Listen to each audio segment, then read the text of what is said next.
Welcome to So You Think You Can Aqua, Aqua, Aqua, Aqua. Hi, welcome to So You Think You Can Aqua.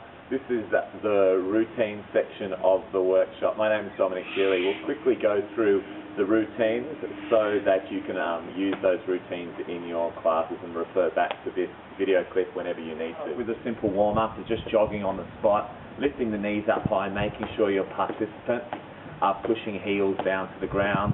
You can vary the arms in the warm-up with the jogging action. You can scoop, work the double arm, work the single arm, or even work punching arms, and of course work with no arms at all. Clapping under your knees, lots of variation, taking it down into a low jog, taking it up into a little flutter kick, arms and no arms, and also making sure that participants lift and stretching out hamstrings, working the quads in a straight leg lift with arms, good range of motion, and then without arms. You can isolate the legs so that you're just working one leg at a time, so there's no jumping involved. And then you can also just work one leg at a time, so you're bracing through the abdominals and focusing on one leg only. From there, you can go into a rocking horse action. There's lots of variations for this rocking horse. So obviously one leg forward, one leg back. You're kicking the toes up, kicking the heels back. You may not call it rocking horse, but I'm sure you may have seen or taught a similar action at some stage. Remember, the arms are pulling all the way back, big range of motion. When you change legs, you can change the action of the arms also, so kick the toes up, low kick behind so you're not hyperextending your lower back, and you can take the arms into a big sweeping action. Remember, participants will not always coordinate the way you wish, so always remind them, so when your hands are pulling back, toes are up, when you're kicking back, the hands cross over, push through.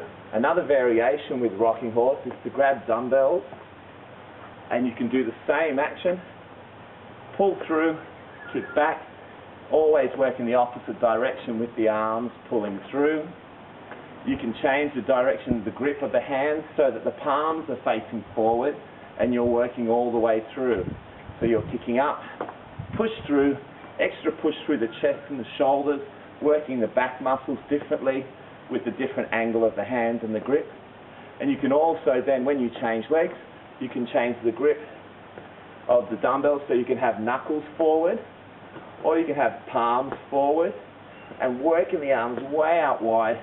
Important part of this exercise is that you're crossing all the way over and working with power all the way back. It's very important. Another variation for rocking horse is to use the noodle.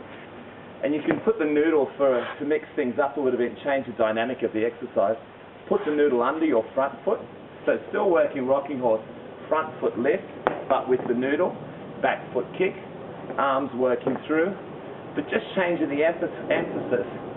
Where the emphasis with the dumbbells is the power through the upper body. When the noodle's under your leg, the emphasis is power through the thighs, strong through the hip and the abdominals, core strength is engaged. So you're lifting the noodle up and really pushing it down. Once you get the rhythm of it, then participants can jump off the back foot and push the noodle down. So you're jumping, lifting up with the hips, and then driving down with the front foot. So really changing it up again and offering a lot of variety for your participants.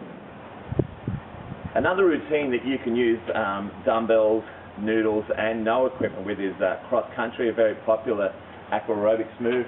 Cross-country is where you're working opposite arm and leg forward, and you're pushing through with power forwards and backwards. So the arms are working all the way forwards, all the way backwards with power. The legs are working all the way forwards, all the way back with power. You can rebound that so you're jumping up, bringing the knees up to the chest and working really hard. You can also suspend that with no equipment, really elevating the heart rate and working hard with power. Great for swimmers that are confident, maybe not so great for non-swimmers. The option for non-swimmers is to do that exercise and all that routine with your feet on the ground with the dumbbells, extra power to the upper body, but also flotation to support people. Another option is to put the dumbbells under the arms so people can work arms and legs to still have the flotation to stay up when you get to the suspended level. Another variation for cross-country is to work side to side. So you're twisting through the upper body so the shoulders are going, shoulders and head are going with the dumbbells all the way around while the hips are turning in the opposite direction. If people have lower back pain, they may not wish to do this, or they might like to limit their range so they're not going so far. But if not, all the way around so they feel the twist through the middle and abdominal work feeling strong. Another option then is to just work one dumbbell. If you're going back to that twist straight away, you can take one dumbbell, squeeze the palms together and push across the body, take the hands away from the exercise so you're not gripping anymore. You don't have to squeeze the fingers, so the wrists then get a rest, and you're pushing through side to side, strong action. You hold on to the one dumbbell because you can also work cross country with one dumbbell only, making sure that the empty palm is still pulling through the water. But because you've got buoyancy on one side, it's challenging the hips and the core strength, so you need to lock down through the hips so that your arms and legs are still working straight lines. Obviously, you're going to do that with your feet on the ground. You can also do it suspended, where therefore core strength is challenged even greater.